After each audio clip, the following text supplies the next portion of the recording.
Greetings and welcome, one and all. It is time for Brony Dungeons & Dragons post-season 3 live stream. And we have so much that we've been wanting to discuss with fans for a number of months now. But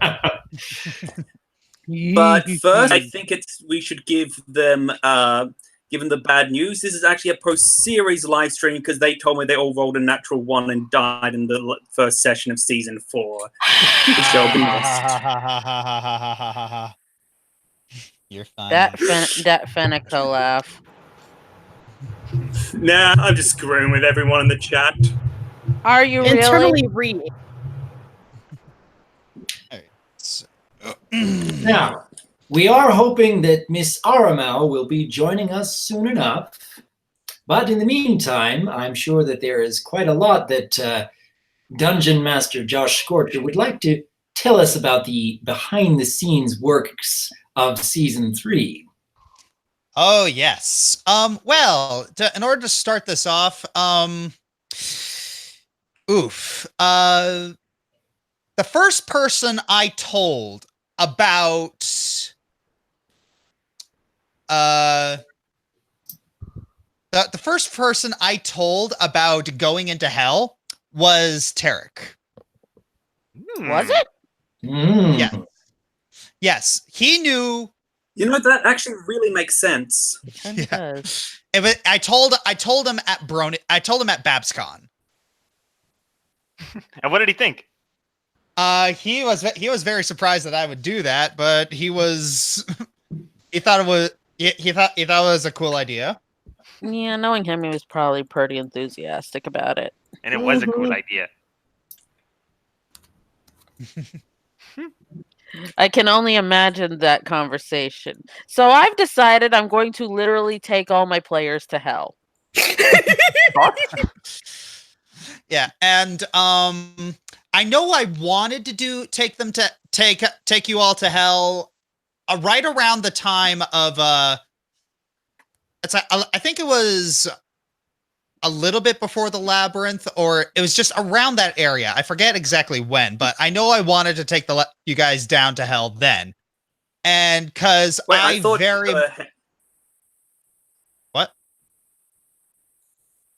Say what? I was just gonna say. I thought the whole going to hell thing didn't come into play until after Jimena died, and then you had the whole, I could do something with this. Well, here's the thing: is that I think it was that I wanted to take them to hell, but I didn't know exactly how. But then that happened. I'm like, okay. It was divine intervention. So apparently not only are the dice sentient, but they're also clairvoyant too. Apparently. Yeah. So yeah, it's, as you know, it's like the module is Tyrants, well, not really a module, it's more of a supplement book. It's Tyrants of the Nine Hells 3.5, and yeah, it was really fun to read through, to just like look at all the stuff in here, and yeah, a lot of it is obsolete, and now that's 5e's come out, but I just fell in love with a lot of the ideas, and I mean, 3.5 is always going to be a lot closer to my heart than 5e is. Mm-hmm. So it's gonna have a special place in mind, because that's where we all started. Closer to my heart than 5e is. And now I'm hearing myself coming to someone else's end. Where we all started. Yeah, someone's... Yep, hearing the echo. I'm gonna mute the stream. Yeah. And now I'm hearing myself coming to someone else's end. I think it's coming from Doc. It's coming from Doc, and it's super delayed. I think I got it fixed now. There you go. Yeah. Doc has perfected time travel. We don't have to kill you and cook you for food. So, we went to Hello. We didn't think we're gonna go down. It'll be a challenge to all of our characters. I think I remember when we first And entered. I just thought of I was just thinking, no, me and Ivan, we're gonna be strong. We're gonna be strong throughout this entire campaign. Yeah.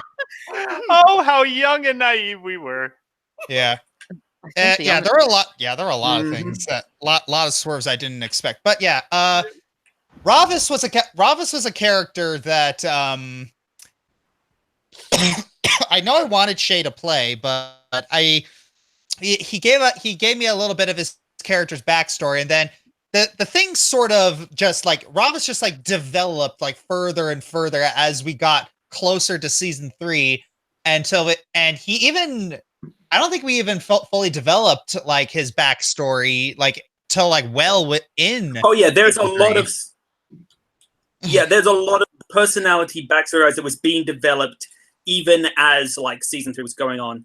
Speaking which, regarding the spider-shaped elephant in the room, do you want to save that to later to talk about, or Yeah, well, yeah, we'll say that. But I will say, like, Yep. yeah, each of these layers of hell were a lot of fun because even I did have to change a couple details because I wanted everyone to feel unique. Like the layer of Stygia, the ocean layer, that was originally supposed to be like another ice layer. I'm like, that's boring.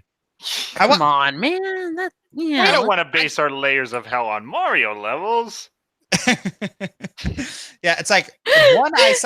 It's like, and I just came up with the idea of the ocean, and it's like people are chained like just under the surface, so they sort of get breaths and they sort of don't, and there's just constantly buffet. It was a really interesting. Like if I were the devil and had to just diminish and I had to give ironic punishment, how would I do it? I mean, technically, you are in the game, so. Yeah. Stygia. Oh my gosh. Like the just the way that layer alone affected the Yeah. story. Speaking of Ravis, Yeah. Oh man. also Yeah, it was yeah, yeah, when we were discussing Ravis, it's like that all throughout season 3, Shay and I were talking a lot about how to do the lawful thing, and oh yeah, there were a lot of discussions, and some of them turned into arguments. I Yeah, tend to overthink things a lot. Yeah. Also, one quick thing. Yeah. Finn, Yeah. your comment about the ice world about the whole Mario world thing just became even funnier if you think about it this way. I don't want to make this an ice world. I know, a water world. That's always a good idea in games. Because everybody loves those. Yeah. Hey, man, be So glad, this is like be glad I didn't make it an underwater level. Oh, goodness gracious. We could be swimming in the Styx. You are a merciful man. Hey Josh. Hey see Josh. in it now. Gloomy Galleon. Atlantica. No, do you know what I'm seeing this as now? This is like the Kingdom Hearts water world level, except in this case, someone stabbed Sora. Actually, you know what would be really creative? If Josh made a layer of hell where all we could do was sing. Then it would really be like No. Who would that be punishing? Frieza? everybody around us. I think that'd punish Josh the most, so let's do Yeah, I was about to yeah. say. Yeah. Maybe- why don't we- okay. Yeah. Let's start with let's start with like the mortal plane. It's like after. Actually, I know exactly who that punish would punish. it. Legitimately, I know who that could punish. Whom? Sullen. They're so miserable all the time. They actually have to do something expressive, joyful. Okay. Yeah. Anyway. Anyways. So yeah, we started off with the first layer, and well, not